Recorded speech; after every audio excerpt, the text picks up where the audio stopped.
Hey everyone. Before we begin, I have one small request. If emotional love stories are your thing, stories that evoke feelings, thoughts, and a genuine sense of connection, please subscribe.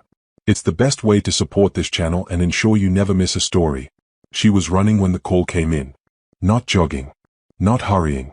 Running, heels in hand, rain slapping her hair flat against her scalp, breath tearing out of her chest as she burst through the glass doors of the county courthouse just as the security guard shouted that they were closing. "Please," she cried, skidding to a stop on the slick marble floor. "Please, I just need 5 minutes." The guard looked at her, soaked dress clinging to her thighs, mascara smudged, eyes wild. We're done for the night." Her phone buzzed again in her hand. She didn't have to answer to know what it was. Deadline reminders didn't stop just because your world was collapsing. Nia Brooks bent forward, hands on her knees, chest heaving. "If I don't get married by tomorrow," she said, voice cracking, "everything is gone."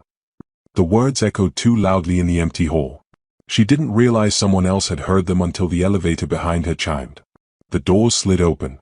And out stepped Julian Cross. Her billionaire boss. Black suit perfectly pressed. Shoes untouched by rain. Presence so heavy it shifted the air in the room. He froze mid-step when he saw her there, his senior operations strategist, the woman who never missed a deadline, never raised her voice, never showed weakness, collapsed in the middle of a courthouse floor like she'd been hit by a storm. "Nia?" His voice was calm, deep, dangerous in its control. "What's going on?" She straightened instantly, shame burning her cheeks. "I'm sorry, Mr. Cross. I didn't know you were." "You're crying." It wasn't a question. She laughed weakly. "No, I'm just wet." He looked at the phone in her shaking hand. The red missed call notifications stacking one on top of the other. He looked back at her face. "If I don't get married by tomorrow," she whispered, more to herself than him, "my aunt gets custody of my brother. She's been waiting for this. She hates me. She thinks I'm too independent." The word tasted bitter. Julian stared at her. Then, without raising his voice, he said, "Then I'm yours." The security guard cleared his throat loudly. "Sir, we really—" "I'll handle it," Julian said, eyes never leaving Nia. She blinked at him, rainwater dripping from her lashes. "What?" "You need a husband," he said. "By tomorrow." Her laugh came out sharp, almost hysterical. "You can't be serious." "I don't make jokes about legal matters." She took a step back. "This is insane. You're my boss." "Yes." "You're worth billions." "Yes." "You don't even like me." His jaw tightened. "That's not true." Silence stretched between them, thick and dangerous. "I won't let you lose your brother," he said finally. "And I won't let the system take advantage of you." Nia shook her head hard. "I don't need to be saved." "I know," Julian said quietly. "That's why I trust you." The judge agreed to reopen one courtroom. The clerk stayed because Julian Cross made one phone call and suddenly the impossible became policy. Nia sat on a wooden bench, hands folded in her lap, staring straight ahead as if she might disappear if she moved. Her dress was borrowed from a courthouse clerk. Julian stood beside her, jacket off, sleeves rolled, looking like a man who had already decided the rest of his life and was simply waiting for the paperwork to catch up. "This is temporary," Nia said under her breath. "You don't owe me this." "I'm aware," he said. "And yet." The judge glanced between them. "Do you both enter this union of your own free will?" Nia swallowed. "Yes." Julian didn't hesitate. "Yes." When the judge said they could kiss, Julian paused. He looked at her like he was asking permission for something far more dangerous than a kiss. She nodded. It was brief. Controlled. But something in Nia's chest cracked open anyway. By morning, the news was everywhere. Julian Cross marries mystery woman in private ceremony. Nia woke up in a guest bedroom the size of her old apartment, sunlight pouring through sheer curtains, her phone buzzing non-stop. She stared at the ceiling for a long time before sitting up, her heart pounding as reality settled in. She was married. To her boss. To one of the most powerful men in America. At breakfast, Julian sat across from her at a table long enough to host a board meeting. He slid a folder toward her. "Rules," he said. "For clarity." She opened it. Separate bedrooms. No physical expectations. Public appearances only when necessary. Her career protected. Her brother secured. "This isn't a marriage," she said quietly.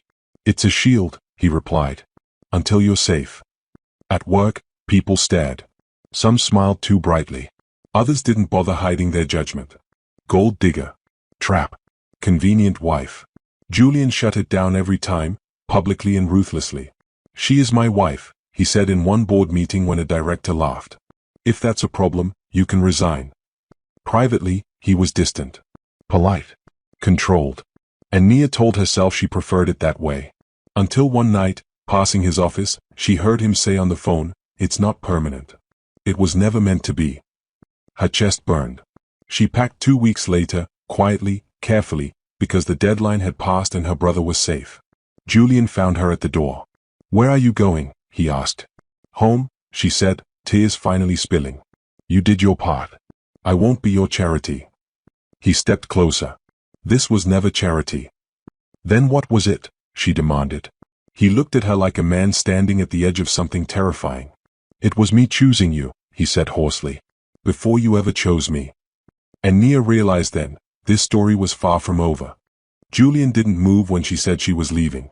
He just stood there in the doorway, tall and immovable, like the decision itself had weight and he was bearing it alone. The hallway light cast sharp lines across his face, and for the first time since that night at the courthouse, Nia saw something unguarded there. Fear. "You don't get to decide when this ends without talking to me," he said quietly. She zipped the suitcase with more force than necessary. "We already talked. You were very clear. Temporary. Legal. Nothing more." "That was before," he said. She turned to him, eyes blazing. "Before what, Julian?" "Before I started feeling stupid for thinking this was anything else." His name on her tongue made something in his chest twist. He closed the door behind him slowly, like he was sealing them into the moment. "I said what I had to say," he replied. "Because if I admitted the truth then, you wouldn't have agreed." "And what truth is that?" she snapped. "That I've been in love with you for 3 years." The words landed hard. Heavy. Final. Nia froze, fingers still curled around the suitcase handle. Her laugh came out broken. "That's not funny." "I'm not joking." "You barely spoke to me outside of work," she said. "You corrected my reports. You ignored my birthday. I watched you," he cut in, voice rougher now. "I watched you stay late so other people wouldn't fail. I watched you take blame for mistakes you didn't make. I watched you smile when they underestimated you and destroy them with competence." She shook her head. "That's admiration. Not love." "It was love the moment I realized I was rearranging my life to keep you close without crossing a line." Silence stretched between them, thick and suffocating. "You don't get to confess now," she whispered. "Not after I already learned how to survive without expecting anything from you." Julian stepped closer. Not touching. Never forcing. Just close enough that she could feel his presence, steady and solid. "I married you to protect you," he said. "But every day after that, I stayed married because I wanted to wake up knowing you were still here." Her throat tightened. "Then why did you tell them it wasn't real?" "Because I was afraid," he admitted. "Afraid that if you knew how much you mattered, you'd feel trapped.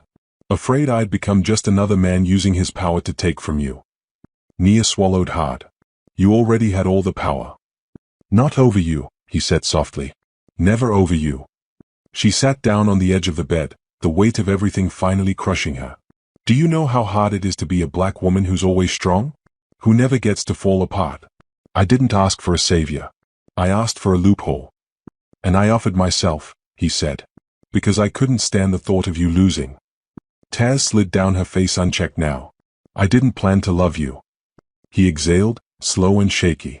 "Neither did I." She didn't leave that night. They existed in a fragile truce for days afterward. Conversations were quieter. Looks lasted longer. Boundaries blurred in ways that scared them both. Then the attack came. It started with an anonymous article questioning the legitimacy of Julian's marriage. Accusations followed: nepotism, manipulation, false pretenses. Someone leaked documents from Nia's past, twisting her family crisis into a narrative of opportunism. Julian came home furious. "They're trying to dismantle you," he said, pacing the living room. "I won't let them." She crossed her arms. "This is what I was trying to avoid. You losing credibility because of me." He stopped in front of her. "You are not a liability." "They're voting tomorrow," she said. "The board. They want you to annul the marriage to prove objectivity." Julian's jaw tightened. They don't get to dictate my personal life. They do when your empire is built on perception, she shot back. Silence.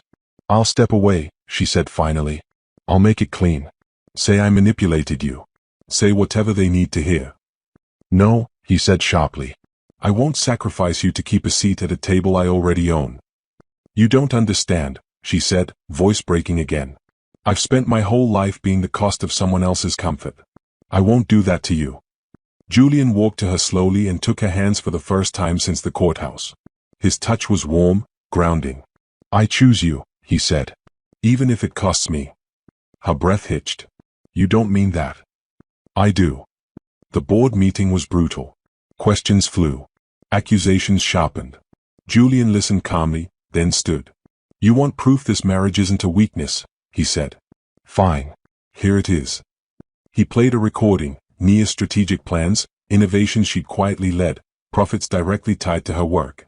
She didn't marry me for power, Julian continued. She earned her place long before she wore my name. The room went quiet. The vote failed. That night, Julian came home exhausted. Nia met him in the kitchen, heart pounding. You didn't have to do that, she said. I wanted to, he replied. I'm tired of hiding what matters. She stepped closer. What matters? He cupped her face gently, reverently. You. This time, when he kissed her, it wasn't restrained. It was honest. Deep. Full of everything they'd been denying. And when they finally pulled apart, Nia knew, whatever came next would change them both forever. Enjoying the story so far? Make sure you subscribe and tap the notification bell so you never miss the next chapter of the adventure. Nia woke up the next morning with Julian's name already on her lips. It startled her. She lay still in the wide bed, sunlight warming her skin, the echo of his confession replaying over and over in her head. 3 years. He'd loved her for 3 years. While she'd been convincing herself she was invisible, he had been watching, choosing restraint over desire, distance over indulgence. Her chest tightened at the thought. Downstairs, she found him in the kitchen, sleeves rolled up, tie discarded, staring out the window like a man wrestling with the weight of his own thoughts. The billionaire who commanded rooms without raising his voice looked uncertain. You didn't sleep, she said softly. He turned. His eyes searched her face, like he was checking to see if she was real. Neither did you. They stood there, the space between them loaded with everything they hadn't said yet. I'm not leaving, she said finally. Not because I owe you. But because I want to stay. Something in his shoulders loosened. I don't want you here out of obligation. I know, she replied. That's why I'm saying it now. He nodded, once. Then we do this honestly. Honesty was harder than either of them expected. At work, the whispers didn't stop. If anything, they grew sharper. A black woman married into power would always be questioned, always be watched for missteps. Nia felt it in every meeting, every sideways glance. But this time, she didn't shrink. When a senior executive interrupted her presentation, she held his gaze and said, I wasn't finished. The room went quiet. Julian watched from the end of the table, pride burning through his chest. That night, they talked for hours. About his childhood growing up with a mother who worked 2 jobs and taught him never to beg for love. About her father leaving early, about learning not to expect permanence from anyone. I don't know how to be soft, she admitted, curled on one end of the couch. I learned how to be strong because that's what kept me alive. I don't know how to need, Julian said. I learned how to control because that's how I stayed safe. They laughed quietly at the irony. 2 broken people, she murmured. Trying not to break each other, he agreed. The closeness deepened in small, dangerous ways. His hand brushing hers when they passed in the hallway. Her head resting briefly against his shoulder during late-night strategy sessions. It felt like learning a new language, one where silence spoke just as loudly as words. Then her aunt struck back. The call came in the middle of dinner. Nia froze when she saw the name. She's filing an appeal, Nia said after she hung up, voice hollow. She's claiming our marriage is fraudulent. Julian's expression darkened. She won't win. She might, Nia whispered. She has money now. Backers. She wants to humiliate me. Make me look unfit. Julian stood, fury radiating off him. I won't let her take him. This isn't about power, Nia snapped suddenly. This is about me being seen as disposable. He stopped. Looked at her fully. You are not disposable, he said fiercely. Not to me. Not ever. She broke then. Years of swallowed fear and pride poured out of her. I'm so tired of fighting, she sobbed. I just want peace. He pulled her into his arms without hesitation. Held her like she was something precious and fragile and worth protecting. She cried into his chest, her fingers clutching his shirt, and for the first time in her life, she didn't apologize for needing someone. The hearing was scheduled for 2 weeks later. The pressure nearly crushed them. Julian's rivals circled like vultures, hoping the scandal would weaken him. Paparazzi staked out the house. Headlines speculated about prenups and exit strategies. One night, Nia found Julian alone in his office, staring at a blank screen. You're pulling away, she said quietly. I'm trying not to drag you deeper into this, he replied. That's not your choice to make. He turned to her, eyes dark. I'm afraid. So am I, she said. But don't shut me out. Not now. He crossed the room in 2 strides and kissed her, slow, reverent, like he was promising something without saying it. When he rested his forehead against hers, his voice shook. I don't want to lose you. You won't, she said. Not if we stand together. The hearing day arrived heavy with tension. Nia sat beside Julian, her hands steady despite the storm inside her. When her aunt took the stand, her words were venomous, calculated. She manipulated him, the woman sneered. She used marriage to secure her position. Nia stood before Julian could stop her. I married him to protect my family, she said clearly. But I stayed because I love him. And because he treats me as an equal. The room buzzed. Julian watched her like she'd just rewritten his understanding of courage. The judge recessed. Hours passed. When the ruling came, it was swift. Marriage upheld. Custody secured. Claims dismissed. Outside the courthouse, Julian took Nia's face in his hands, right there in front of cameras and strangers alike. You were incredible, he said hoarsely. She smiled through tears. So were you. That night, back home, the tension finally eased. They stood on the balcony, city lights glowing beneath them. This started a survival, Nia said softly. I never expected happiness. Julian reached for her hand. I did. I just didn't think I deserved it. She turned to him, heart full and trembling. What happens now? He kissed her knuckles. Now, we stop pretending. And in the quiet that followed, both of them knew the next step would change everything. The morning after the ruling felt strangely ordinary, and that unsettled Nia more than the chaos ever had. She stood at the kitchen counter in Julian's house. No, their house now, watching the coffee brew, listening to the soft hum of a place that had once felt temporary and now felt permanent in ways she wasn't ready to name. Sunlight filtered through the windows, catching dust motes in the air, illuminating a life she hadn't planned but had somehow stepped into anyway. Julian came in quietly, tie already loosened, phone in his hand. He looked tired, but lighter. Like a man who had finally exhaled after holding his breath for years. You didn't have to come into the office today, she said without turning. I wanted to, he replied. Normalcy feels earned. She smiled faintly. You don't do normal. No, he admitted. But I'd like to learn. They shared a look, one that said this was no longer about obligation or protection. This was about choice. At work, the shift was subtle but unmistakable. The tension that had once clung to Nia like a shadow loosened its grip. People still watched her, still whispered, but now there was something else in their eyes. Respect. Recognition. The understanding that she hadn't just survived, she had stood her ground. Julian made no effort to hide his pride. He didn't speak over her in meetings. Didn't soften her authority. When she challenged him, he listened. You don't treat me differently now, she said one evening as they drove home together. I always wanted to, he replied. I just didn't want you to feel diminished. She glanced at him. I never needed to be smaller to be loved. I know that now. The weeks that followed were filled with moments that felt dangerously intimate in their quietness. Cooking together late at night. Laughing over takeout cartons spread across the kitchen island. Falling asleep on opposite ends of the couch, exhaustion overtaking intention.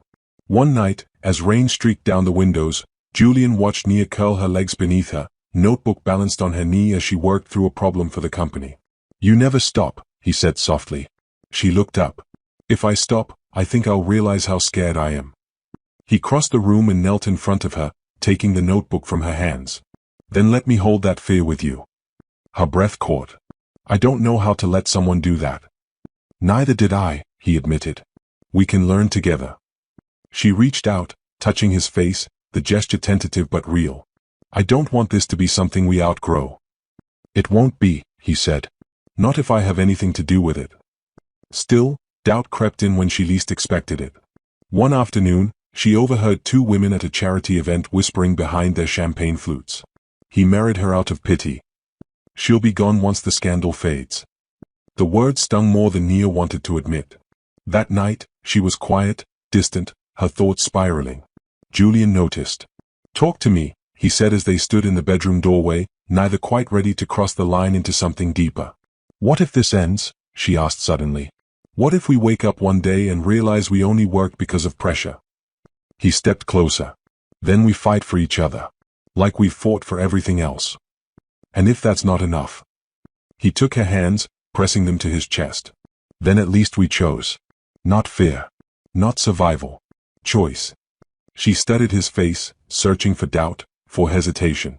She found none. That night, they crossed the line they'd been circling for weeks. Not rushed. Not desperate. Just honest. Julian treated her like something precious, not fragile. Nia gave herself permission to be soft without feeling weak. In the aftermath, wrapped in quiet and warmth, she realized something had shifted irrevocably. This was no longer a story about needing a husband. It was about wanting a partner. Julian began planning without telling her. It wasn't grand gestures at first. It was observation. The way her eyes lit up when she talked about her brother's future. The way she loved small, meaningful spaces more than flashy displays. The way she paused before answering questions that mattered. He spoke to her brother privately, asking for permission with a humility that surprised them both. I love her, Julian said simply. I want to marry her again. For real. The boy smiled. She deserves that. On the evening Julian chose, he didn't announce anything. He just asked her to dress comfortably and trust him. They drove to the restored brownstone that had once belonged to her mother, the house that had been at the center of everything. Lights glowed warmly inside. Music drifted through the open windows. What is this? Nia whispered. A promise, Julian said. Inside, her family waited. Friends. Laughter. Love. Julian took her hands in the middle of the room and sank to one knee.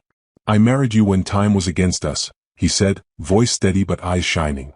Now I'm asking when nothing is forcing us but love. He opened the ring box. Nia Brooks, will you marry me, not because you need to, but because you want to? Tears streamed down her face as she nodded, laughing through them. Yes. 1,000 times yes.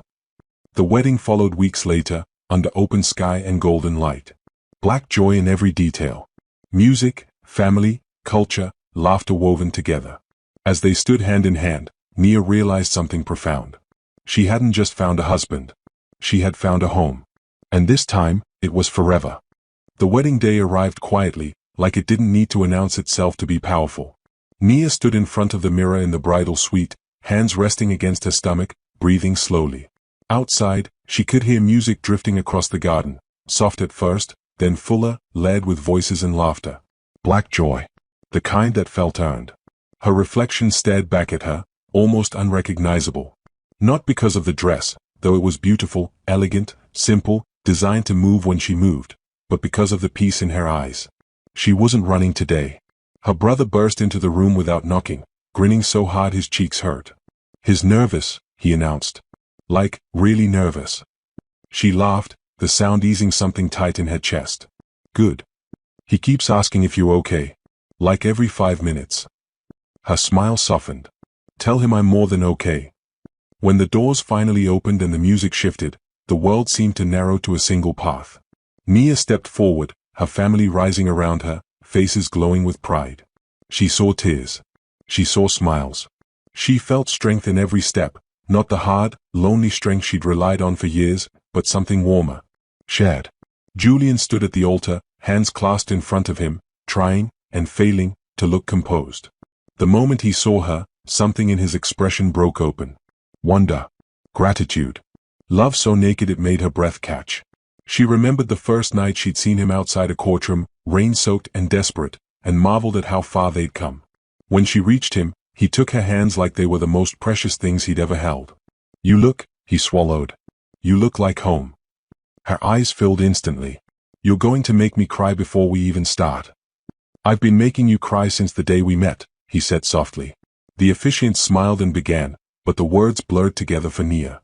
What mattered was the way Julian's thumbs brushed over her knuckles, grounding her. The way his eyes never left her face. When it came time for vows, Julian went first. I built my life on control, he said, voice steady but thick with emotion. I thought needing someone was a weakness. Then you walked into my world and showed me that love isn't about losing power, it's about sharing it. He took a breath. I promise to choose you when it's easy and when it's terrifying. To protect your dreams without shrinking them. To stand beside you, not in front of you. I don't just want to be your husband. I want to be your partner, your shelter, your joy. Nia's tears fell freely now. When it was her turn, she didn't bother wiping them away. I spent most of my life believing I had to earn love by being unbreakable, she said. I thought survival was the same thing as happiness. Then you looked at me, not as a problem to solve, not as someone to save, but as someone worth choosing. Her voice trembled. I promise to let you in, even when it scares me. To build a life with you rooted in honesty and laughter and trust. I don't need you to complete me. I want you to walk with me. Today, tomorrow, always. When the officiant pronounced them husband and wife, the applause was thunderous. But Nia barely heard it. Julian kissed her like the world had narrowed down to just the two of them. At the reception, joy spilled everywhere. Music pulsed through the air. Family danced like the past had finally loosened its grip. Julian's mother pulled Nia into a hug that felt like acceptance without conditions. Later, as the night softened and guests drifted toward quieter conversations, Julian found Nia on the edge of the dance floor, watching her brother laugh with friends. You okay? He asked. She leaned into him. I'm happy. And that feels unfamiliar in the best way. He kissed the side of her head. Get used to it. They danced slowly under string lights, the city humming beyond the garden walls. No cameras. No contracts. Just them. I keep thinking about that night at the courthouse, Nia murmured. I thought I was making the hardest decision of my life. And now I know I was stepping into it. Julian smiled. I didn't save you that night. I know, she said, looking up at him. You chose me. And then you kept choosing me. He tightened his arms around her. I will. Every day. As the night wound down and the last song faded, Nia rested her head against his chest, listening to his heartbeat. Strong. Steady. Real. She thought about the woman she'd been, running, afraid, convinced she had to face everything alone. She thought about who she was now. She needed a husband by tomorrow. She found a lifetime instead. If you felt anything while listening to this story, if it made your heart race, made you smile, or reminded you that real love still exists, don't keep it to yourself.